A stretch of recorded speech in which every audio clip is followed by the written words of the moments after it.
একটা ছুরি দে আমার জীবনটা আমি শেষ করে দে আমার জীবন আমি রাখতাম না। যখন সন্তানটা প্রসব হয় তখন মা বেহুশ হয়ে পড়ে রয়। পাশের বাড়ির মহিলা ডাক দিয়ে বলে, সকিনার আম্মা, তোমার আমার আল্লাহ একটা সন্তান ছেড়ে দিয়েছে। মা তখন মিরমিরাইয়া চায় আর দুইটা হাত বাড়াইয়া দেয়, দেখ না ব্যথা তো সহ্য হয় না। ওই সময়ের ব্যথা সেলাইন দিয়ে শেষ করা যায় না, ওই সময়ের ব্যথা ডাক্তারের ইনজেকশন দিয়েও শেষ হয় না।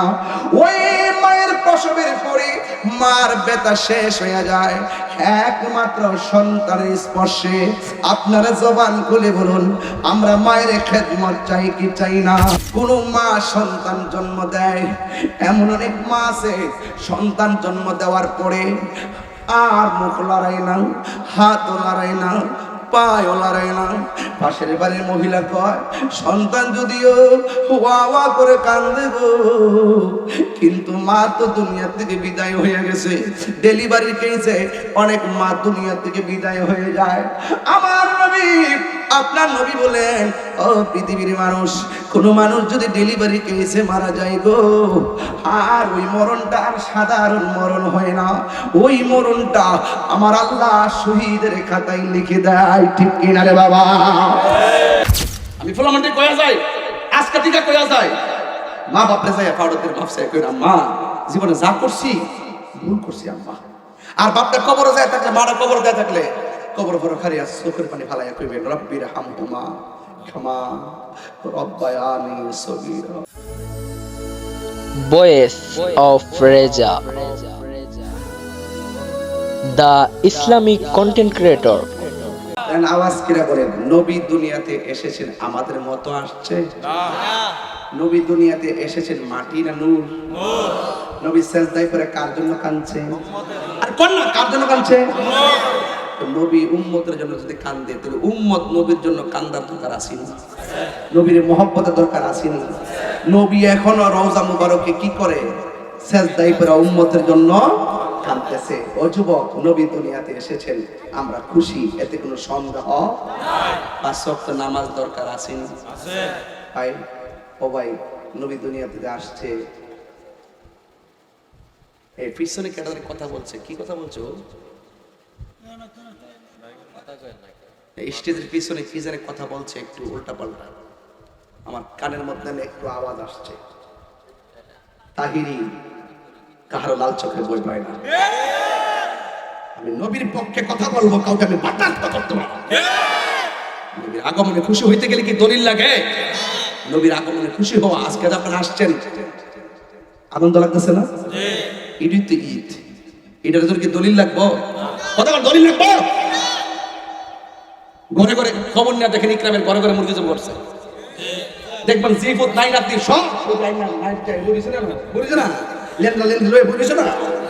এটা কি লেগে এই মাহফিল কি প্রতিদিন হইব? এরাও মনে করে বছর একটা মাহফিল ইকরামের সব হইব, তাই আব্বার বাচ্চা ওই যে জামাই টামাই লইয়া এ পড়ছে, প্রতি ঘরে ঘরে মুরগি আর নদীর মাছ টাছ কোথায় ছেড়ে জম করে বাদাম সত্যি নিবেন না? মানে এটা কি ঈদের মতো লাগে না? মানে এটা কি ঈদুল ফিতর হয়ে যাবো গা, ঈদুল আজহা হয়ে যাবো গা? সব ঈদ ওই ওই ফরজ ওয়াজিব কইতাছি না। আপনি তো বুঝবেন তো কোনটা মুস্তাহাব, কোনটা কইলে অসুবিধা নাই। আরবের দেশ খবর নিয়ে দেখেন, শ্রমিক দিবস যাই দেখবেন, শ্রমিক দিবসের শুরুতে লেখা দিবস মানে ঈদ দিকে রাখছে। ঈদ মানে তো ঈদুল ফিতর না, ঈদ মানে দিবস। নবী যেদিন আসছে আগমনের দিবস, আগমনের দিন আমরা খুশি। কি দেখতাম বেজার দিবস লেখা, নবীর আগমনে বেজার দিবস। নাউজুবিল্লাহ জোরে কোন ভাই, বুঝাইতে বুঝাইতে বুঝাইতে বুঝাইতে ওকে 22টা বছর বুঝাইছি, ফাওড়া দইরা বুঝাইছি, এরপরে বাজার বুঝে না। ওই যে কুত্তা আছে না, কুত্তার লেজটারে যদি সরিষার তেল দিয়া 5 দিন পর্যন্ত টাইনা টাইনা টাইনা টাইনা মেসাজ করে কইরা 10টা ইট যদি বাইন্দা দেন, দিয়া যদি 20 দিন ফালাই রাখেন, এরপরে লেজটা খুইলা দিবেন।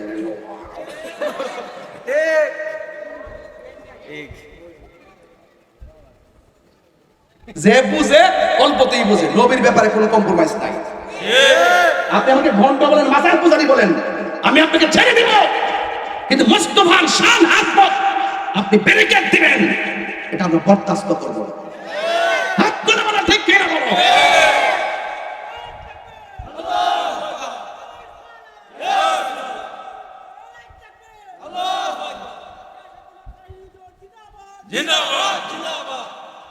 রেকর্ডিং করছে স্লোগানটা দিয়ে হুজুর একটা স্লোগান করছে আমার মোবাইলে রেকর্ডিং আছে, এটাও একটা আনন্দ। এটাও কি আমি স্লোগান দিচ্ছি হুজুরে খুশি হইব আর আমার মোবাইলে রেকর্ড দিব, বাইকদের সবার দেখাই দেখে হাসবা আনন্দ করবা, এটাও একটা আনন্দ। সব জায়গা দলিল খুঁজিস না পাগলা, জামাই জন্য বোর জন্য সাজে, এটা আনন্দ, এটা ঈদ। জামাই আইবা বুঝ না ঈদ সব বুঝো, এটা বুঝো না তো তোমরা সমস্যা আছে। কথা কোন ঠিক না বেটি? এই জন্য যারা রাগ করেন তাদের সাথে আজকের ফাইনাল কথা, শেষ কথা হইলো বাবা যান আর ধাক্কা ধাক্কির সময় নাই। এই যে এটা একটা বিষয় হইলো বাজান, আপনি বাংলাদেশে আগে ফতোয়া দিয়েছেন জায়েজ না, এখন বিশ্বের প্রায় 160টা দেশের মধ্যে নবীর আগমনের মিছিল হইতেছে। আপনি এটা কি করবেন কইয়া কোন? আপনারা আজ থেকে 15-20 বছর আগে নবীর মরা নবী কইছেন, আমরা যখন দলিল টলিল দিছি আলহামদুলিল্লাহ এখন জিন্দা নবী মানেন। আমরা এটাও বিশ্বাস করি একদিন আপনারা ঘরের ভিতরে যদিও বাইরে যদিও না করেন বিদ্রোহী করবেন, ঠিক কিনা বলেন? এখন বলেন আমরা 5 ওয়াক্ত নামাজ চাই কি চাই না? নামাজ ছাড়া বক্তাগিরি আছে, হিসাবগিরি আছে, শ্রোতাগিরি আছে। বাবা যান নবী নামাজ 5 ওয়াক্ত আনছে, এই 5 ওয়াক্ত নামাজ পড়বেন। রাসূল বলতেছেন যারা 5 ওয়াক্ত নামাজ পড়তে যায় বিসমিল্লাহ করে যখন উযুটা শুরু করে 70,000 ফেরেশতা উযু শেষ হওয়ার আগ পর্যন্ত উযুকারীর জন্য গুনাহ মাপ চাইতে থাকে। যখন উযু করতে যায় হাতটা ধৌত করে হাতের পানির সঙ্গে আল্লাহ পাক হাতের গুনাহগুলো মাটিতে জড়াইয়া দেয়। মুখের যখন কুলি করেন গড় গড় গড় গড় করে তখন মুখের যে পানিটা আছে পানির সঙ্গে মুখের গুনাহগুলো আল্লাহ নিচে জড়ায় ফেলাই দেয়। যখন আপনি একবার উযু করে শেষ করেন লাস্টের যে ফুটাটা আছে না, এই ফুটার সাথে আপনার অল বডির গুনাহ নিচে জড়ায় ফেলাই দেয়। এই জন্য এই নামাজ দরকার আসেনি। নামাজের চাবি হইল উযু, নামাজের চাবি কি? আর উযুর চাবি হইল পবিত্রতা, আর বেহেশতের চাবি হইল নামাজ। ওখান মনে নামাজ পড়ছেন উযু করছেন না কাম হইব নি? আচ্ছা উযু করছেন মুত্তা পানি লইছেন না কাম হইব নি? তাহলে বোঝা গেল উযুর চাবি হইল পবিত্রতা, নামাজের চাবি হইল উযু, বেহেশতের চাবি হইল নামাজ। একবারে শুরুর দিকে মাইরা লইয়া গেছি, চারি কোনা মাইরা নিয়েছি, শিমাল জুনুব মাশরিক মাগরিব সব মাইরা বুঝাইলাম যে নবীরে মানলে মানার মতো মানেন। আপনি নামাজও পড়বেন শুধু খাইবেন, ইত্তা নামাজ কোন কাম হতো না বাজান। কফলত দাগ কলাইছেন কি হই, মিছা কথা ছাড়তারেন না। আরে বাবা উযু যে করছেন ভিতরের ময়লা পরিষ্কার হইছে, এরপর তো আল্লাহ আপনারে বাঁচাই রাখছে। ভিতরে অতলা ময়লা লয়া উযু করতেছেন, কইতাছেন যে আমি পবিত্র, আমি কি পবিত্র, অথচ ভিতরে মলমূত্র কোনো অভাব। এরপরে এই সম্মান পাইছেন কিভাবে? আল্লাহ দয়া করছে দিকে না পাইছেন? কথা কোন ঠিক না বেঠিক?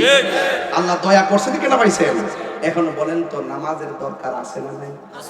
আমার নবী বলছেন কবরের ভিতরে, মানে কবরের ভিতরে শাস্তির অভাব নাই বলেন, কিন্তু বেনামাজের শাস্তি হবে 3টা। আর এই শাস্তিগুলো হবে কবরের মধ্যে সবচেয়ে বড় শাস্তি। এটা কি? 1 নম্বর কবরের ডাইন পাশের মাটি, পশ্চিম কোনটা? এক প্রান্তে যাবে, আরেক মাটি পূর্ব প্রান্তে যাবে।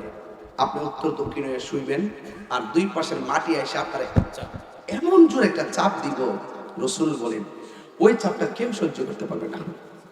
ওই চাপটা যখন মারবে তখন সে একটা চিৎকার দিবে, ওই চিৎকার যদি কোনো মানুষের কানে লাগতো ওই মানুষের কান ফাইটটা সে মারা যেত। সে বলবে আল্লাহ আর পারছি না, আবার দুনিয়াতে পাঠাও, আমি নামাজ পড়ব। আল্লাহ বলবে না, সুম্মা ইলাইহি তুরজাউন, না যাওয়া যাবে না, মৃত্যুর মাধ্যমে নিয়ে এসেছি। এমন জোরে চাপা মারবে ডান পাশের হাড্ডিগুলো বাম পাশের হাড্ডির ভিতরে ঢুকে যাবে, ডান পাশের হাড্ডিগুলো বাম পাশের ভিতরে ঢুকে যাবে। ও যুবক ভাইরা, ইন্নাল্লাহা লা ইউমাহহিলু ওয়া লা ইয়ামহুল, ইন্নাল্লাহা লা ইউমাহহিলু ওয়া লা ইয়ামহুল। আল্লাহ রাব্বুল আলামিন ছাড় দেয় কিন্তু ছেড়ে দেয় না। আপনি নামাজ পড়েন না, খাইতেছেন 3 বেলা, ভাবতেছেন যে আরে ভালোই তো আছি, 10 দিন চাকরি না করলে মালিকের 10 দিনের বেতন কেটে দেয়। আল্লাহ কিন্তু ইচ্ছা করলে হাজিরা না দেয়, নামাজের হাজিরা না দেওয়ার কারণে মাছের কাঁটা একটা গলার মধ্যে লাগাইয়া আপনার খাবারের দরজা তালা মারতে পারে। এরপর আল্লাহ আপনারা ছাড় দিছে, ঘুমাইতেছেন, ইচ্ছা মতো ঘুমাইয়া খায়া ঘুমাইছেন, এসা পড়ছেন না, ফজর পড়ছেন না, আবার ঘুম থেকে আবার সুন্দর করে উঠছেন, মুখ টুক দিয়ে আবার কামড় খাইছেন, দুপুরে যাই আবার খেলছেন, এরপর আল্লাহ দিনের পর দিন খাওয়াইতেছে। আল্লাহ রাব্বুল আলামিন ইন্নাল্লাহা ইউমাহিলু ওয়ালা ইয়ামহুল, আল্লাহ ছাড় দেয় কিন্তু ছেড়ে দেয় না। মনে করতেছেন দুনিয়ায় নামাজ পড়ি নাই, খেলায় খেলায় দিন চলে গেছে, কবরে গিয়ে বাচ্চা যাবেন না। আল্লাহ বলেন ইন্নাল্লাহ ইন্না বাতশা রাব্বিকা লাশাদীদ, আমি আল্লাহর ধরা অনেক শক্ত, আমি আল্লাহ ছাড় দিয়েছি বলে ভেবো না, আমি আল্লাহ ছেড়ে দিব। ফামাইয়া আমাল মিসকালা যাররাতিন খাইরাই ইয়ারা ওয়া মা ইয়ামাল মিসকালা যাররাতিন শাররাই ইয়ারা, যাররা যাররা পরিমাণ যারা ভালো কাজ করবে তার প্রতিদান দেওয়া হবে, যাররা যাররা পরিমাণ যারা খারাপ কাজ করবে তার প্রতিফল দেওয়া হবে। কেন? ইন্নাল্লাহা লা ইকাল্লিফুল্লাহু নাফসান ইল্লা বুসআহা, আল্লাহ কারো সাধ্যের বাইরে কোনো কিছু চাপায়া দেয় না। যুবক, ও যুবক, আমি তোমাকেই বলছি একটা কথা মনে রাখো, হাসরের মাঠ যেদিন কায়েম হবে কেউ কাউকে সুপারিশ করবে না। সেই দিন আমার রাসূল বলেন যৌবন কালে যার ইবাদত বেশি তাদের জন্য আল্লাহ পাক আরশে আজিমের ছায়ার ব্যবস্থা রেখেছে।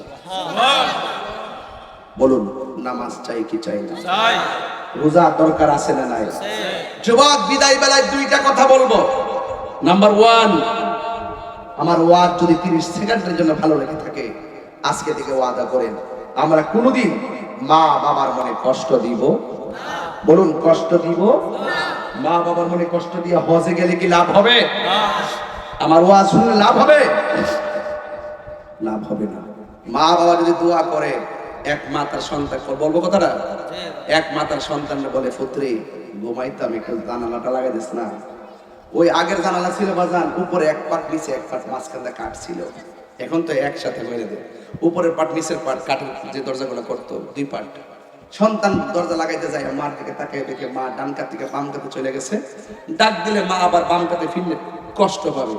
এখন মা এটাও তো বলে নাই যে কোন পাটটা লাগাইতো, সন্তান একবার উপরেরটা লাগায় আরেকবার নিচেরটা খোলে, নিচেরটা লাগায় উপরেরটা খোলে, নিচেরটা লাগায় উপরেরটা খোলে, উপরেরটা খোলে, নিচেরটা লাগায়, এইভাবে লাগাইতেছে লাগাইতেছে লাগাইতেছে। হঠাৎ করে মা তাহাজ্জুদের নামাজের টাইমে ঘুম থেকে উঠছেন, উঠটা দেখতেছেন সন্তান দরজা লাগায় একবার খোলে একবার। মা জিজ্ঞেস করে, বাবা তুমি এখানে কি করো? মা, তুমি তো সন্ধ্যা রাইতে বলছিলা জানালা লাগানোর জন্য, তুমি তো বলো নাই কোনটা খুলতাম কোনটা লাগাইতাম, নাকি দুইটাই লাগাইতাম, লাগাইলে তুমি কষ্ট পাও, এই জন্য সারা রাত তোমাকে আমি বাতাসও দিয়েছি, সুযোগও দিয়েছি, আবার আরামও দেওয়ার চেষ্টা করেছি। সাথে সাথে মা তাহাজ্জুদের নামাজের উজুর পানিটা সুন্দর করে উজু করলেন, উজু কইরা নামাজের মুসল্লাটা নিয়া সুন্দর করে বসে গিয়ে 2 রাকাত নামাজ পড়লেন। তাহাজ্জুদ মা আল্লাহর কাছে দুইটা হাত তুলে কয়, আল্লাহ যে সন্তান মায়ের সুখের জন্য আরামের ঘুম হারাম করে দিতে পারে, আল্লাহ আমার জাদুমণিকে তুমি সুলতানুল আরিফিন বানিয়ে দাও। ইতিহাসের পাতায় দেখলাম সেই মায়ের দোয়ার কারণে এই সন্তানটা বাইরিত বুস্তামি হয়ে গেছে। একটা কথা মনে রাখবেন, মাকে 10 লক্ষ টাকা দিয়া আপনি কি করতে পারবেন না? আপনি খুশি করতে পারবেন না। মাকে একটু মহব্বত করে আম্মা পে ডাকটা দেন, দেখবেন মা কোটি টাকার খুশি হয়ে যায়।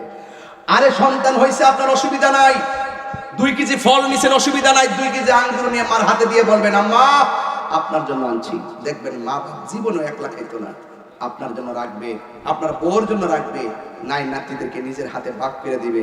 মা তখন বলবে, পুত্রী আমার হাতে যে দিছত না ফুত, আমার শরীরটা খারাপ আছে রে ফুত, তুই যে আমার মহব্বত করে দিছত না, এই দেওয়াটা আমার অক্সিজেন হয়ে গেছে। বুঝছেন কি বলছি? আর যখন আপনি মাকে কষ্ট দিবেন তখন মা বাপ ঘরের ভিতরে বসে বসে আমার ফুতে আমার খবর লয় না, আমি যে কাশি আমার জিগাও না কাশো কেন, আমার খবর লয় না, এই যে উফ শব্দটা কইছে না, কোটি টাকা দিয়েও আপনি শান্তি পাবেন না। যুবক, আমি একটা কথা বলি আপনাকে, আমি তাহির ইতিহাস যদি একটা দেখেন, আমার এলেম নাই, আমার কালাম নাই, আমার দেখেন বাংলাদেশের আকাবের থেকে শুরু করে তৃণমূল পর্যন্ত প্রত্যেকটা মানুষ আমার মহব্বত করে। অনেকে জায়গায় ঘটনাটা কি, আপনি কি তাদের সঙ্গে লবিং টবিং করছেন নাকি তা টাকা টুকা দিয়া? আমি বলছি না রে না, আমি 1 সেকেন্ডের জন্য আমি কাউকে কিছু বলি না। হাজার হাজার লোক আসে, আমি ফোন দিয়ে তাদের গাড়ি ভাড়া দেই না। হাজার হাজার লোক আসে, আমাকে প্রোটেক্ট দেওয়ার জন্য কেউ পিছনে কাজও করে না। আমার সবচেয়ে বড় সাহস আমার মায়ের দোয়া। আমি যদি হাজার মানুষের সামনে আমার মা বাপের দোয়াটা তুলে ধরতে পারি, আপনার কি মনে চাই না মারে বলতেন আম্মা ও আম্মা ওই দোয়াটা করো না, যে দোয়াটা করলে আমার রিজিকের দরজার তালা খুলে যাবে। মা ওই দোয়াটা করো না, যে দোয়ার পরে আমি অনেক টাকার মালিক হওয়ার পরে তোমাকে নিয়ে আমার বাবাকে নিয়ে একসঙ্গে নবীর রওজায় যেতে পারবো। মায়ের দোয়ার মাঝখানে কি কোনো স্বার্থ আছে? ও খবরদার, আপনি যখন মার খবর নেন না তখন মা মনে মনে কিরে আমার ফুদ্দি আমার সামনে থেকে গেল গা, আমার জিগাইলো না কইসা কোন সময় আয়া কোন সময় যা জিগাইলো না দিদি। এই কথাটা যদি মা শুধু বড় বই একবার কর, আপনি কোটি টাকার মালিক হইতে পারেন। আল্লাহ কসম দিয়া বলি, কোরআন থাকলে কোরআন দইরা কইতাম, রেজাল্টটা দিয়ে দিতাম এখনই। মা যদি এই কথা তো কি রে আমার ফুদ্দি আমার খবরটা লো না রে, আমি খাইছি না না খাইছি ফুদ্দি একবার জিগাটা রে আমারে। বাপটা যে তোর জন্য কোমরটা ব্যথা করে লইছে, দাড়ি ফাঁকা ফাঁকা লইছে, বাপটা যে তোমার জন্য সারাটা জীবন ফুটফুট করতে করতে জীবনটা শেষ করে ফেলাইছে। খালি পকেটে বাজারে গেছে, সন্ধ্যাবেলায় বাজারটা বই রাখছে, টাকাটা করতে ফেলে দিয়েছি। আর তুমি তখন 40,000 বেতন পাও, বাপরে 1 টাকা দাও না। আর তোমার বাপ তো তখন 2,000 টাকা সরকারি বেতন হবে তো না, তখন তোমার 3 বেলা ভাত খাওয়াইছে, তোমার ঈদের সময় তার কাপড়টি কিনে দিছে, অসুস্থতার সময় চিকিৎসা করছে, বিদেশ পাঠানোর সময় টাকাটা দিচ্ছে, তোমাকে উচ্চ শিক্ষায় শিক্ষিত করার জন্য সব টাকা বাপটা কোথায় থেকে আইনা দিল, একটা ভাতকে বাপরে জিগাই দিনা। ফুটফুট করতে করতে জীবনটা শেষ করে ফেলাইলো, জীবনটা শেষ করে ফেলাইছে। তুমি ইকরামের সেবা করলে ব্যস্ত যাবে না, মা বাপরে কষ্ট দিয়া বাপটার চেহারা চাইয়া দেখো। এখন যদি ইকরাম করে ঢুকি, গড়ে গড়ে বাপ আমার বিচার দিব যে হুজুর সন্তানের দ্বারা বড় কষ্ট আছে, নিজের কাপড়টা কিনার সুযোগ পায় কিন্তু বাপটার কাপড় কিনার সুযোগ পায় না। বাপটা ফুরান পাঞ্জাবিটা রে বালিশের নিচে ফালা ইস্তারি করে, হাই রে ফুট টেহা কুস্তি কিলাই টেহা রে কুটিফুটি ম্যাজিস্ট্রেট বানাইছে। আমি বাংলাদেশে কতটা মা বাপ দেখছি বৃদ্ধাশ্রমে, সবগুলো দেখছি শিক্ষিত। এর থেকে যারা মাছ মেরে খা, কোথাও থেকে মাটি কেটে খা, সিঙ্গে চালায় খা, অটো চালায় খা, প্রত্যেকটা পোলাপান মা বাপদের জান্নাত দিয়ে মহব্বত করে কথা বলেন ঠিক কি রকম? এই কথাগুলো কইলে আপনারা অনেক সময় উল্টা মনে করেন, আরে মা বাপ না থাকলে কি আছে, আজকে মরে দেখো আমার মতন কানবেন বাপের জন্য। আজকে যে ডালটা দৌড়ি এই ডালটা বাঙ্গে ফেলি। আরে আমি 22 বছর ওয়াজ করি, কোনোদিন তো এরকম মেয়েটা কিন্তু হই নাই, বাপ নাই দোয়া করতে, দোয়াটা হইতেছি না। আরে বাপ তো এমন একটা বাপ, একটা বট গাছের মতো ছায়া দিয়ে রাখে, মা তো এমন একটা মা মমতার চাদর দিয়ে তোমার ঘুম পাড়ায় রাখে। টের পাও না গেলে গা বুঝবা সান্দু মা বাপ কি জিনিস। ওয়াজ করছেন মিরাদুল নবী আর সিরাতুল নবী, বলছিলাম নবীর সিরাতের 63 বছর আমার বাবা পায়, বাবারে পাইছি, কষ্ট নিস না আমার প্রতি। আমি ফুলামান্ডি কয়া যায়, আজকে টিকা কয়া যায়, মা বাপরে যায় ফাউডতের ভাবসায় কইরা মা জীবনে যা করছি ভুল করছি আম্মা। আর বাপটা কবরে যায় থাকলে, মারা কবর দেয়া থাকলে কবর ভরে খারিয়া চোখের পানি ফালাইয়া কইবেন রব্বির হামহুমা ক্ষমা রব্বায়ানি সগীরা। এই দোয়াগুলো করবেন চোখের পানি ফালাইয়া, দেখবেন আজকের মাহফিল সার্থক হয়ে গেছে। 5 ওয়াক্ত নামাজ দিছি, পড়বেন ইনশাআল্লাহ। মা বাবার খেদমত দিছি, করবেন ইনশাআল্লাহ। আর ও আমার ইকরামের বাবারাও, ও আমার মুরব্বি বাবাজিরা গো, ও আমার যুবক ভাইরা, মা আমেনা বলেন আমার নবী দুনিয়াতে যখন আসলো অন্যান্য ছেলেরা হয় উলঙ্গ, আর আমার নবী দুনিয়াতে এসেছেন, আমার নবী জান্নাতি কাপড় পরে এসেছেন। আমার নবী দুনিয়াতে এসেছেন খতনা হইয়াই দুনিয়াতে এসেছেন। আমার নবী, আপনার নবী বলেন উম্মত পৃথিবীর মানুষ আমার লজ্জাস্থান পৃথিবীর কেউ দেখে নাই। সুবহানাল্লাহ কেন? তাহলে সেই নবী কি আমাদের মতো নাকি? এবার মা আমেনা বলেন আমার নবী দুনিয়াতে আইসা কয় আল্লাহ ছাড়া কোনো মাবুদ নাই, আর নবী হলো আল্লাহ রাসূল। এবার নবীর একজন ফুফি আম্মা, যার নাম হলো সুফিয়া। সুফিয়া বলে আমি তাকে দেখলাম নবী দুনিয়াতে আইসা সাজদার মধ্যে পড়ে গেছে, কি জানে গুন গুন করে গান গাইতেছে। আমি ফুফু আম্মা হইয়া আমার কানটারে নবীর জবান মুবারকের কাছে লাগাইলাম। লাগানোর পরে আমি শুনলাম আমার নবী, আপনার নবী রাহমাতুল লিল আলামিন দুনিয়াতে আইসাই আমার নবী সাজদার মধ্যে পইরা কেন তাহিরি হুজুর নবী নবী করে, কেন ইকরামের মানুষ রাত্র 12:30টার সময় কেন নবী নবী করে। ও বন্ধুরে বন্ধুরে, ও বাবা, মহান নবী সাজদার মধ্যে পয়রা কি কই জানেননি? রব্বি হাবলি ইয়া উম্মতি, ও আমার রব আমার দিয়ে দাও আমার উম্মত, আমার উম্মত আমার দিয়ে দাও। আমার নবী দুনিয়াতে আসা নাকি নবী উম্মতের জন্য কেঁদেছেন, দুনিয়াতে আইসাই নবী উম্মতের স্লোগান দিয়েছেন, পাথরের আঘাত খাইয়া খাইয়াও নবী উম্মতের জন্য স্লোগান দিয়েছেন। আমার নবী তায়েফের জমিনে যাইয়া তায়েফের যুবক যুবক পোলাপান আমার নবীর পাথর মেরেছে, সেখানেও জিবরাইল আলাইহিস সালাম নবীরে ডাক দিয়া কয়, ইয়া রাসূলুল্লাহ, নবী গো নবী গো নবী গো, ও মায়ার নবী, আপনারা তারা এমন ভাবে পাথর মারতেছে আমি জিবরাইলের আর বরদাস্ত হয় না। ও নবী, আমার একটা বার অনুমতি দেন, পাথরগুলা উড়াইয়া উড়াইয়া কাফেরগুলোর একবারে শেষ করে দেই। আমার নবী বলে, ও জিবরাইল, আমি তো গজবের নবী না, আমি নবী হইলাম রহমাতাল লিল আলামিন। যেই পাথরটা, যেই পাহাড়ের পাথর দিয়া দিয়া আমার নবীরে মারছে, পিঠ মুবারকের মধ্যে রক্ত মুবারক ঝরছে, হিসাবটা কইরা দেখেন, যেই নবীর বদন মুবারকে মশা মাছি বসে নাই, ওই নবীরে পাথর মাইরা পিঠটারে লাল কইরা ফলাইছে। আমি আমার আম্মার লইয়া উমরার মধ্যে গিয়েছি, সেখানে গিয়ে আমি পাথরটা দেখে আসছি, দেখলাম পাকিস্তানিরা দাঁড়ায় দাঁড়াইয়া মোবাইল দিয়া দিয়া পাথরটারে ভিডিও করে, এমন ভাবে ভিডিও করে। আমি পাকিস্তানে জিগেলাম, ভাই এখানে কি করতেছেন? ডাক দিয়ে কয়, দেখো না পাথরটা দেখা যায়, এই পাথরটা কোনটা জানো রে? আমি বললাম কোনটা?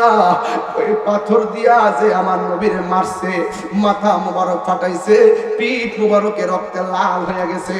আমার নবী জীর্ণ শীর্ণ শরীর নিয়ে যেই পাথরটার মধ্যে হেলান দিয়া বসছিলেন, এটাই হলো সেই পাথর। এখনো পাথরের ভিতরে নবী রক্ত মুবারক লেগে আছে। আমি সেই পাথরটা দেখে এসেছি। সবাই মোবাইল দিয়া ভিডিও করতেছে, আমি বাংলার পাগল, আমি ভিডিও করি না। আমার পাথরটা সিনার মধ্যে নেওয়ার চেষ্টা করছি, আমি পাকিস্তানের পায়ের ফাঁক দিয়া ভিতরে ঢুকিয়া আমি নিজে আমার জিহ্বা দিয়া ওই পাথরের মধ্যে চাটতে শুরু করলাম।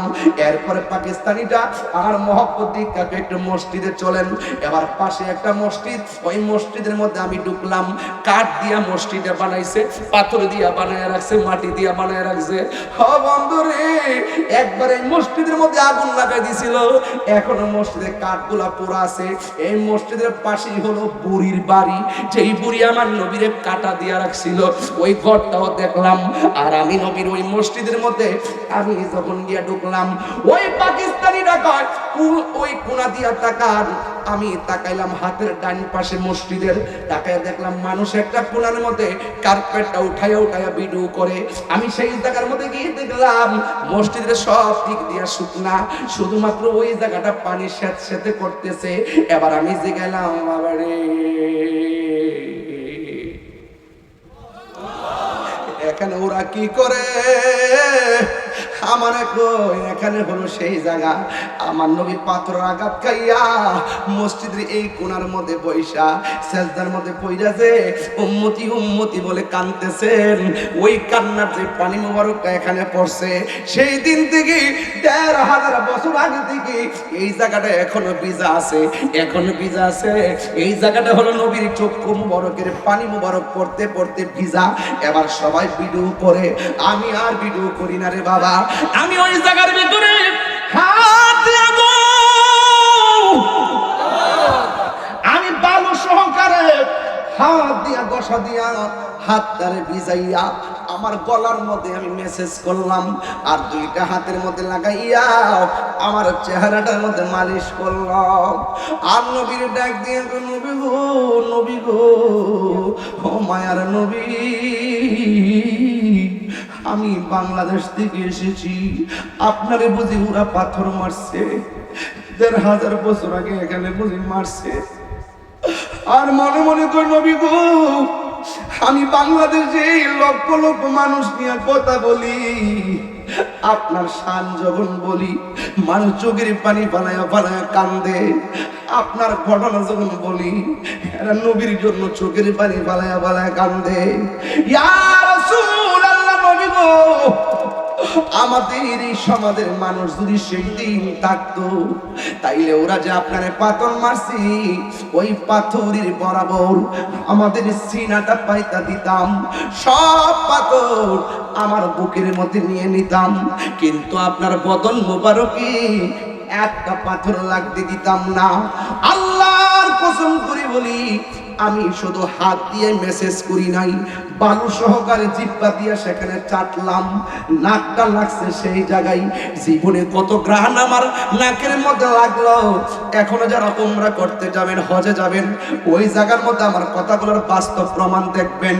আমার নবীর চক্ষু মোবারকের যেই পানি মোবারক ঝরছে, ওই জায়গার ভিতরে আমি যখন জিব্বাটা লাগাইয়া চাপলাম, নাকটা তখন সেই পানি মোবারকে লাগলো। এমন একটা গ্রান আমার নাকের মধ্যে লাগছে গো, এমন গ্রান আমার নাকে লাগে নাই।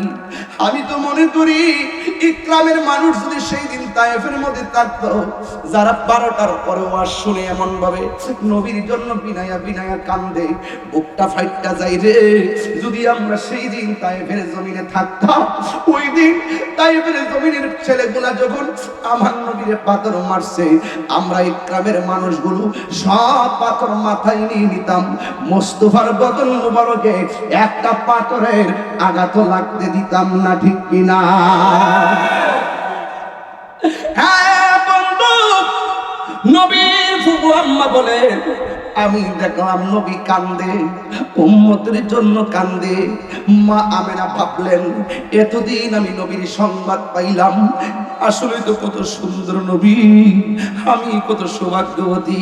সন্তানটারে এমন ভাবে ধরার জন্য একটু সামনে গেল, যেই মাত্র সামনে গেল, ওই মুহূর্তে ওই 4টা মহিলা মনে আসেনি বাবা, ওই 4টা মহিলা ডাক দিয়া বলে আমেনা গো, এই মুহূর্তে নবীরে ধরা যাবে না। মা আমেনা বলে আমি তাকে দেখছি আমার চোখের সামনে আমার সন্তানটারে আসমানের দিকে উড়াইয়া লইয়া যাইতেছে। কিছুক্ষণ পরে দেখলাম চোখের মধ্যে সুরমা লাগাইয়া আমার আল্লাহ রহমাতুল আলামিনকে আমার ঘরের দোলনার মধ্যে পাঠাইয়া দিলেন। ও বন্ধু, বন্ধুরে, বন্ধুরে, ও বাবা, কি ভাষায় নবীর ওয়াজ বুঝাইতাম। সন্তান হলে মা সন্তানকে দেখার জন্য তাকাইতে চাই কি চাই না? আমার সমাজ ইকরামের মধ্যে যদি কোনো মা সন্তান জন্ম দেয়, এমন অনেক মা আছে সন্তান জন্ম দেওয়ার পরে আর মুখ লড়াই না, হাতও লড়াই না, পায়ও লড়াই না। পাশের বাড়ির মহিলা কয় সন্তান যদিও ওয়া ওয়া করে কান্দে গো, কিন্তু মা তো দুনিয়া থেকে বিদায় হয়ে গেছে। ডেলিভারির কেসে অনেক মা দুনিয়া থেকে বিদায় হয়ে যায়। আমার নবী, আপনার নবী বলেন ও পৃথিবীর মানুষ, কোন মানুষ যদি ডেলিভারি কেসে মারা যায় গো, আর ওই মরণটা আর সাধারণ মরণ হয় না, ওই মরণটা আমার আল্লাহ শহীদের খাতায় লিখে দেয়, ঠিক কিনা রে বাবা? এই গ্রামের বাবা, মা আমেনা সন্তানকে ধরতে গেছে, কয় না ধরা যাবে না। সন্তানকে ধরার জন্য ইকরামের মা সন্তান জন্ম দেওয়ার পরে ডাক দিয়া কয় আমার ছুরি দে, আমার জীবন আমি রাখতাম না। সন্তান পেটে নেওয়া যদি এত কষ্ট হবে, জিন্দেগি তো আমি পেটের মধ্যে সন্তান নিতাম না। একটা ছুরি দে, আমার জীবনটা আমি শেষ করে দে, আমার জীবন আমি রাখতাম না।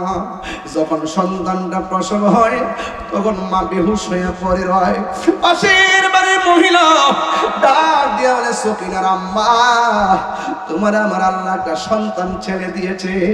মা তখন মিরমিরাইয়া চায় আর দুইটা হাত বাড়াইয়া দেয়, দেখ না ব্যথা তো সহ্য হয় না, ওই সময়ের ব্যথা সেলাইন দিয়ে শেষ করা যায় না, ওই সময়ের ব্যথা ডাক্তারের ইনজেকশন দিয়েও শেষ হয় না। ওই মায়ের প্রসবের পরে মার ব্যথা শেষ হয়ে যায় একমাত্র সন্তানের স্পর্শে। আপনারা জবান খুলে বলুন, আমরা মায়ের খেদমত চাই কি চাই না? এই আওয়াজে মানি না, জবানটা খুলে বলো, আমরা মায়ের খেদমত চাই কি চাই না? ও বন্ধুরে আমার ওয়াজ যদি 30 সেকেন্ডের জন্য ভালো লেগে থাকে, আজকে বাড়ির মধ্যে যাইবেন, যাইয়া মার পায়ে ধরে মাপ চাইবেন আর ডাক দিয়া বলবে আম্মা জীবনেও তোমারে কষ্ট দিব না। এ যুবক ভাইয়ের আমার, মা বাবার মনে কষ্ট দিয়া তাহিরি কাছে মুরিদ হইয়া দরবারে গরু লইয়া গেলে আল্লাহকে পাইবেন না। মা বাবার মনে কষ্ট দিয়া যদি আপনি ফয়েজিয়া দরবারে গরু লইয়া যান, এই যাওয়ার কোনো দাম হবে না। কারণ আমার নবী আপনার নবী বলেছেন, রিদার রাব্বি ফি রিদাল ওয়ালিদাইন ওয়া সাকাতুর রাব্বি ফি সাকাতিল ওয়ালিদাইন। পিতা মাতার সন্তুষ্টি দেই আল্লাহর সন্তুষ্টি, পিতা মাতার সন্তুষ্টি দেই আল্লাহর সন্তুষ্টি। আপনারা জবান খুলে বলুন, আমরা মা বাবার খেদমত চাই কি চাই না? এই আওয়াজে মানি না, জোরে বলো চাই কি চাই না? শুধু নবীর মিলাদ মানলেই চলবে না, আমার নবীর সিরাত মানা লাগবে। কথা বলেন ঠিক কিনা?